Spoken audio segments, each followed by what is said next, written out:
لیکن مجھے تو دو حدیثیں تو ملی ہیں جن سے یہ اندازہ ہوتا ہے کہ یہ اس مشرقی خطے سے ہوگا، عرب کے مشرق کی جانب کسی ملک سے ہوگا، کسی خطے سے ہوگا۔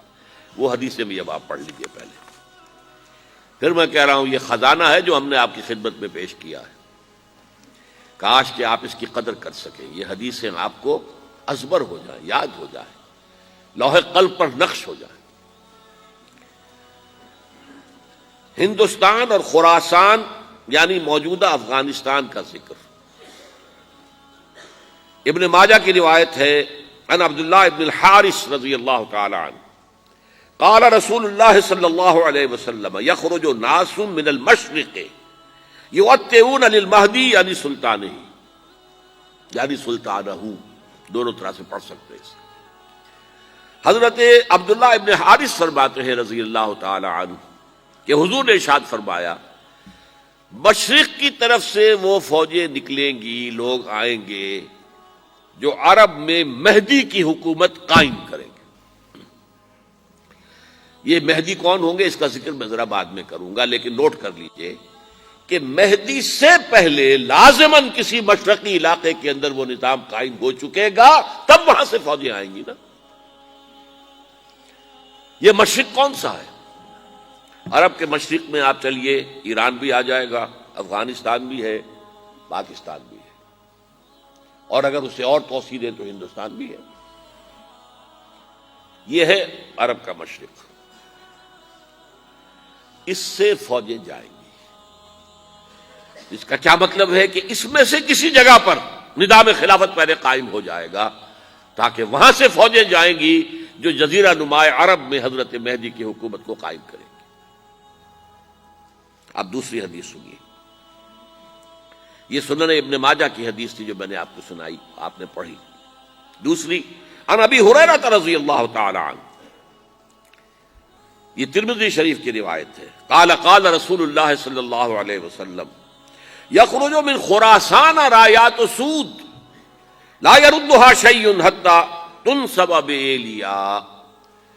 خراسان کے علاقے سے سیاہ جھنڈے لے کر فوجیں آئیں گی، ان کا رخ کوئی موڑ نہیں سکے گا، ان کو پیچھے پھیر نہیں سکیں گے کوئی بھی، یہاں تک کہ وہ یروشلم میں جا کر جھنڈے نصب کر دیں گے۔ ایلیا حضور کے زمانے میں یروشلم کو کہتے تھے۔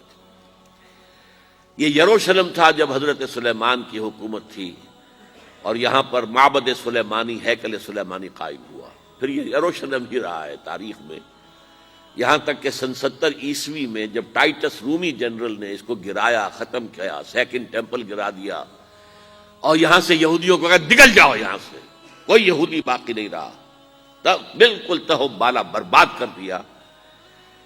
اس کے کوئی 150 سال بعد ہیڈریان، رومن ایمپرر ہیڈریان، اس نے پھر دوبارہ آباد کیا اس شہر کو۔ 150 سال تک یہ بالکل بنجر اور بالکل غیر آباد پڑا تھا۔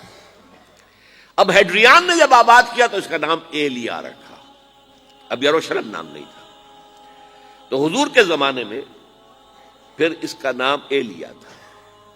اور اب اس سے کیا معلوم ہو رہا ہے کہ یہ یروشلم مسلمانوں کے قبضے سے اس وقت نکلا ہوا ہوگا، ایک دفعہ پہلے نکلا تھا، سن 1099 عیسوی میں مسلمانوں کے ہاتھ سے نکلا، کروسیڈرز، عیسائیوں نے آ کر اس کو قبضے میں کیا، لاکھوں مسلمانوں کو مارا، قتل کیا۔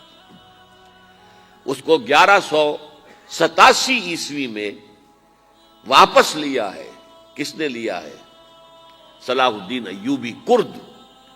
عرب کھوکھلے ہو چکے تھے، عربوں نے کھویا، واپس نہیں لے سکے، بہت حکومت کر چکے تھے، 400-500 برس کی حکومت کر کے، اور ان کے عیش اور ان کے آرام، اب ان میں جان نہیں تھی کہ وہ واپس لے سکے۔ واپس لینے والا گرم کرد خون تھا، صلاح الدین ایوبی۔ تو گویا کہ اب آپ سمجھئے کہ 88 برس تک عیسائیوں کا قبضہ رہا یروشلم پر۔ اب 1967 میں یہودیوں نے قبضہ کیا ہے، اور اب 38 برس تو ہو گئے، 88 نہیں تو 38 برس تو ہو گئے ہیں، لیکن وہ دور آئے گا کہ اب پھر لیں گے، لینے والے عرب بھی نہیں ہوں گے، خراسان کے علاقے سے فوجیں آئیں گی۔ یہ خراسان کیا تھا؟ ایلیا تو میں نے آپ کو بتا دیا، یروشلم کا نام ہے۔ خراسان اس زمانے میں ایک بہت بڑے ملک کو کہتے تھے، کچھ حصہ پاکستان کا بھی اس میں شامل ہے، کچھ حصہ ایران کا بھی ہے۔ ایران کے اس حصے کو اب بھی خراسان کہتے ہیں، وہ ایک صوبہ ہے۔ خراسان ایک صوبہ ہے ایران کا، چھوٹا سا۔ پاکستان میں خاص طور پر یہ جو علاقہ مالاکنڈ ایجنسی کہلاتی ہے، اس سے اوپر جتنا علاقہ ہے، اور یہ جو واخان کی ایک پٹی آتی ہے اوپر، واخان افغانستان کی ایک پٹی سی دم سی چلی آتی ہے جو جا کر چائنا کی سرحد سے مل جاتی ہے، یہاں سے لے کے یہاں تک یہ جو مالاکنڈ کا وہ درہ ہے اور پہاڑ ہے، یہ بھی خراسان کا حصہ ہے۔ باقی تقریباً 2/3 آف افغانستان ساؤدرن حصہ نہیں ہے خراسان کا حصہ، یہ سیستان کہلاتا تھا، یہ خراسان نہیں ہے۔